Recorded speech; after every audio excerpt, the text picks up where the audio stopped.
സഹായിക്കണം. എനിക്ക് ആരുമില്ല, മോള് മാത്രമേ ഉള്ളൂ. എന്റെ സകല പ്രതീക്ഷയാണ് എന്റെ കുട്ടി. 1,25,00,000 രൂപ ആവശ്യമാണ്. എന്റെ മോളെ എല്ലാവരും സഹായിക്കണം. എനിക്ക് ആരുമില്ല. എന്റെ കുട്ടിക്ക് വേദനിച്ചിട്ട് വയ്യ, അവർക്ക് തീരെ വയ്യ. എന്തെങ്കിലും ചെയ്ത് എന്റെ മോളെ രക്ഷിക്കണം. നല്ലോണം പഠിച്ചിരുന്നു എന്റെ മോള്. LSSന്റെ സ്കോളർഷിപ്പിന്റെ പരീക്ഷയ്ക്ക് ഉണ്ടായിരുന്നു, സംസ്കൃത സ്കോളർഷിപ്പിനുണ്ടായിരുന്നു. ഒന്നും എന്റെ മോൾക്ക് എഴുതാൻ പറ്റിയില്ല. എന്റെ മോള് നല്ലോണം പഠിച്ചിരുന്നു. ഇപ്പോഴും പഠിക്കാൻ വേണ്ടിട്ട് നല്ല ഇഷ്ടമാണ്. സ്കൂളിൽ പോകണം, എനിക്ക് ഓൺലൈൻ ക്ലാസ് ചെയ്ത് തരണം എന്നൊക്കെ പറഞ്ഞിട്ട് എന്നോട് ഇതൊക്കെ ചോദിക്കുന്നുണ്ട്. എനിക്ക് എത്രയും വേഗം അവളെ നല്ലപോലെ പഠിപ്പിച്ച് നല്ലൊരു കുട്ടിയൊക്കെ എടുക്കണമെന്ന് ഞാൻ നല്ലോണം ആഗ്രഹിച്ചു. എനിക്ക് എന്താണോ ഇല്ലാണ്ടായത് അതൊക്കെ എന്റെ കുട്ടികൾക്ക് കൊടുക്കണമെന്ന് ഞാൻ ആഗ്രഹിച്ചു. നല്ല ജീവിതം ഉണ്ടാക്കണമെന്ന് ആഗ്രഹിച്ചു. എന്റെ മോളെ എല്ലാവരും സഹായിച്ചിട്ട് എന്റെ കുട്ടീനെ എങ്ങനെയെങ്കിലും രക്ഷിച്ചിട്ട് അവളെ നല്ലൊരു കുട്ടിയായിട്ട് വരും. അസ്സലാമു അലൈക്കും വറഹ്മത്തുള്ളാഹി. ഫിറോസ് കുന്നംപറമ്പിലാണ്. വളരെ എമർജൻസി ആയിട്ട് ഈ വീഡിയോ കാണുന്ന നിങ്ങളെല്ലാവരുടെയും സഹായം 9 വയസ്സുകാരിയായിട്ടുള്ള നിയ എന്ന് പറയുന്ന ഈ പൊന്നുമോൾക്ക് മാരകമായ ന്യൂറോബ്ലാസ്റ്റോമ എന്ന് പറയുന്ന ക്യാൻസർ ബാധിച്ചിട്ട് 1,25,00,000 രൂപയാണ് ഈ കുരുന്നിന്റെ മച്ച മാറ്റിവെക്കാനും തുടർ ചികിത്സയ്ക്കുമായിട്ട് നമ്മൾ കണ്ടെത്തേണ്ടത്. 20 ലക്ഷം രൂപ മച്ച മാറ്റിവെക്കാനും 1 കോടിക്ക് മുകളിൽ ഇമ്മ്യൂണോ തെറാപ്പി എന്ന് പറയുന്ന നൂതനമായിട്ടുള്ള ആ ഒരു ചികിത്സയ്ക്കും വേണ്ടിയിട്ട് ഈ കുഞ്ഞിന് വേണ്ടി കണ്ടെത്തണം. ബഹുമാന്യരെ സുഹൃത്തുക്കളെ, ഞാൻ ഫൈസൽ ബാഫയ്ക്ക് തങ്ങൾ. ഞങ്ങൾ പൊന്നാനിയിലെ കടവനാട് പ്രദേശത്തുള്ള ഒരുപാട് ആളുകൾ ഇന്നിവിടെ ഒത്തുകൂടിയിരിക്കുകയാണ്. വലിയൊരു വിഷമം നിങ്ങളെ അറിയിക്കാൻ വേണ്ടിയിട്ടാണ് ഞങ്ങളിവിടെ കൂടിയിട്ടുള്ളത്. ഞങ്ങളുടെ തൊട്ട അയൽവാസിയായ നിയമോൾ എന്ന് പറയുന്ന 9 വയസ്സുള്ള ഓമന മോള് ഇന്ന് MVRൽ ചികിത്സയുമായി, ക്യാൻസർ ചികിത്സയുമായി ബന്ധപ്പെട്ട് അവിടെ ചികിത്സ നടത്തിക്കൊണ്ടിരിക്കുകയാണ്. നിയമോളുടെ ചികിത്സ മജ്ജ മാറ്റിവെക്കലും അതോടൊപ്പം തന്നെ ഇമ്മ്യൂണൽ തെറാപ്പി എന്ന് പറയുന്ന വിദേശത്തുനിന്ന് കൊണ്ടുവരുന്ന മെഡിസിൻ ആ കുട്ടിക്ക് ആ ചികിത്സയ്ക്ക് ശേഷം തുടർ ചികിത്സ നൽകുവാനും, അങ്ങനെ ഒരുപാട് വലിയ കോംപ്ലിക്കേറ്റഡ് ആയ അസുഖം ബാധിച്ച് ആ കുട്ടി ചികിത്സയിലാണ്. അതിനു വേണ്ടിയിട്ടുള്ള ഫണ്ട് ശേഖരണാർത്ഥമാണ് പൊന്നാനിയിലെ മുഴുവൻ ആളുകളും, ഈ പ്രദേശത്തെ മുഴുവൻ ആളുകളും ഇവിടെ എത്തിയിട്ടുള്ളത്. ഞങ്ങളെല്ലാവരും, നിങ്ങൾ ഈ വീഡിയോ കാണുന്ന ആളുകളൊക്കെ നിങ്ങൾ ഷെയർ ചെയ്യുകയും വേണ്ടപ്പെട്ടവരെ എത്തിച്ചു കൊടുക്കുകയും ഗൾഫ് രാജ്യങ്ങളിലുള്ള ആളുകൾക്ക് എത്തിച്ചു കൊടുക്കുകയും അങ്ങനെ മാക്സിമം ഷെയർ ചെയ്തുകൊണ്ട് ഈ ഫണ്ട് ഏകദേശം ഞങ്ങൾക്ക് വേണ്ടിയത് 1.25 കോടി രൂപയാണ് ഈ ഫണ്ട് കളക്ഷൻ ആവശ്യമുള്ളത്.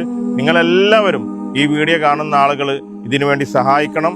ഇതിനുവേണ്ടി എല്ലാ രീതിയിലുള്ള ഷെയർ ചെയ്ത് എല്ലാവരിലും എത്തിക്കണം എന്ന് അഭ്യർത്ഥിക്കുകയാണ്. പ്രിയമുള്ളവരെ, എൻ്റെ പേര് ഗോപിദാസ് എന്നാണ്. ഞാൻ CPIMന്റെ ഏരിയ കമ്മിറ്റി മെമ്പർ കൂടിയാണ്. ഈ നാട്ടുകാരനാണ്. 42 വർഷക്കാലമായി ഈ സാമൂഹ്യ രംഗത്ത് ഇവിടെ പ്രവർത്തിച്ചു കൊണ്ടിരിക്കുന്ന ഒരു അംഗം എന്ന നിലയ്ക്കാണ് ഞാനിവിടെ എത്തിച്ചേർന്നിട്ടുള്ളത്. നമ്മൾ നിയമോളെ സംബന്ധിച്ചിടത്തോളം നമ്മളെ തൊട്ടടുത്ത പ്രദേശത്ത് താമസിക്കുന്ന ഒരു പാവപ്പെട്ട കുടുംബത്തിലെ ഒരു കുട്ടിയാണ് നിയമോള്. കടവനാട് GF UP സ്കൂളിലെ 3ാം ക്ലാസ്സിൽ പഠിക്കുന്ന 9 വയസ്സുള്ള നിയാമോള് കഴിഞ്ഞ നല്ല 3 കൊല്ലക്കാലം ആ സ്കൂളിലെ ഏറ്റവും നല്ല പഠനത്തിന് അവാർഡ് വരെ മേടിച്ചിട്ടുള്ള ഒരു കുട്ടിയാണ്. ആ കുട്ടിക്ക് നമ്മളെപ്പോലെ തന്നെ ഇനിയുള്ള കാലഘട്ടത്തിൽ സുഖമായി ജീവിക്കാൻ ആവശ്യമായിട്ടുള്ള സാഹചര്യം ഒരുക്കി കൊടുക്കേണ്ടതാണ്.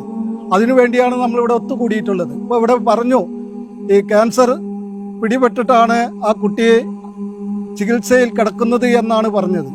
പക്ഷേ നമുക്കെല്ലാവർക്കും മനസ്സിലാവും, ഒരു 9 വയസ്സായ കുട്ടിക്ക് ക്യാൻസർ വന്നു കഴിഞ്ഞാൽ ഉണ്ടാവുന്ന അവസ്ഥ, അത് തരണം ചെയ്തു പോകണമെങ്കിൽ, ഇന്നത്തെ ഈ സാമൂഹിക പ്രതിസന്ധി തരണം ചെയ്തു പോകണമെങ്കിൽ സാമ്പത്തികം തന്നെയാണ് അനിവാര്യം.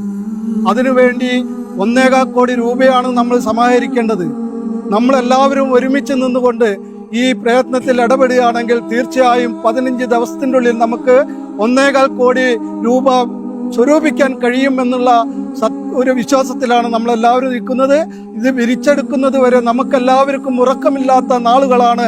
നമ്മളെല്ലാവരും ഒരുമിച്ച് നിൽക്കണമെന്ന് മാത്രം പറഞ്ഞുകൊണ്ട് ഞാൻ എൻ്റെ വാക്കുകൾ നിർത്തുന്നു. ഞാൻ പുന്നക്കൽ സുരേഷ്, മലപ്പുറം ജില്ലാ കോൺഗ്രസ് കമ്മിറ്റിയുടെ എക്സിക്യൂട്ടീവ് കമ്മിറ്റി മെമ്പറാണ്. ഈ പ്രദേശത്തെ മുൻ കൗൺസിലറുമാണ്. നമ്മുടെ തൊട്ടടുത്ത പ്രദേശത്ത് താമസിക്കുന്ന നിയാമോൾക്ക് വേണ്ടിയിട്ടാണ് നമ്മളെല്ലാവരും കൂടെ ഒത്തുകൂടിയിട്ടുള്ളത്. അവൾ GFLP school, Kadanad fishery school പഠിച്ചുകൊണ്ടിരിക്കുമ്പോൾ നന്നായി പഠിച്ചിരുന്ന ഒരു കുട്ടിയാണ്. പെട്ടെന്നാണ് ഒരു 6 മാസം മുന്നേ അവൾക്ക് അസുഖബാധിതനായിട്ട് അമ്മ മാത്രമാണ് അവർക്കിപ്പോൾ ഒരു മുഖ്യ രക്ഷാധികാരിയായിട്ട് ഇപ്പോൾ ഉള്ളത്. അവർക്ക് വേണ്ടിയാണ് ഈ നാട്ടുകാരെല്ലാവരും ഇവിടെ ഒത്തുകൂടിയിട്ടുള്ളത്. അവരുടെ ചികിത്സാ ചെലവിന് 1.25 കോടിയോളം രൂപ അവിടെ ചെലവ് വരും. അതുകൊണ്ട് തന്നെ നിങ്ങളെല്ലാവരും, എല്ലാ നാട്ടുകാരും എല്ലാവരും ഒത്തൊരുമിച്ച് നിന്നുകൊണ്ട് ആ നിയാമോളെ രക്ഷിക്കുന്നതിന് വേണ്ടി എല്ലാവരും രംഗത്ത് വന്ന് ഈ പരിപാടിയിൽ പങ്കെടുക്കണമെന്ന് വിനീതമായി അഭ്യർത്ഥിക്കുന്നു. നിയ ചികിത്സാ സഹായ കമ്മിറ്റിയുടെ പേരിലുള്ള അക്കൗണ്ടും അതുപോലെ തന്നെ ആ മോളുടെ അമ്മയുടെ പേരിലും അമ്മാമ്മയുടെ പേരിലുള്ള ഗൂഗിൾ പേയും പേടിഎമ്മും ഫോൺ പേയും എല്ലാം ഇതിന്റെ കൂടെ വെക്കുന്നുണ്ട്. ഈ വീഡിയോ കാണുന്ന നിങ്ങൾ ഓരോരുത്തരും ആ കുഞ്ഞിന്റെ ജീവൻ രക്ഷിക്കാൻ എമർജൻസി ആയിട്ട് ഈ വീഡിയോ ഷെയർ ചെയ്യുകയും നിങ്ങളുടെ ഫാമിലി ഫ്രണ്ട്സ് ഗ്രൂപ്പുകളിലേക്കൊക്കെ എത്തിച്ചിട്ട് 1,25 ലക്ഷം രൂപ പിരിച്ചെടുക്കുന്നതിന് വേണ്ടിയിട്ട്, ചികിത്സയ്ക്ക് വേണ്ടിയിട്ട് നിങ്ങൾ എല്ലാവരും ഞങ്ങളോടൊപ്പം നിൽക്കണം എന്ന് അഭ്യർത്ഥിക്കുകയാണ്. അസ്സലാമു അലൈക്കും വറഹ്മത്തുള്ളാഹി.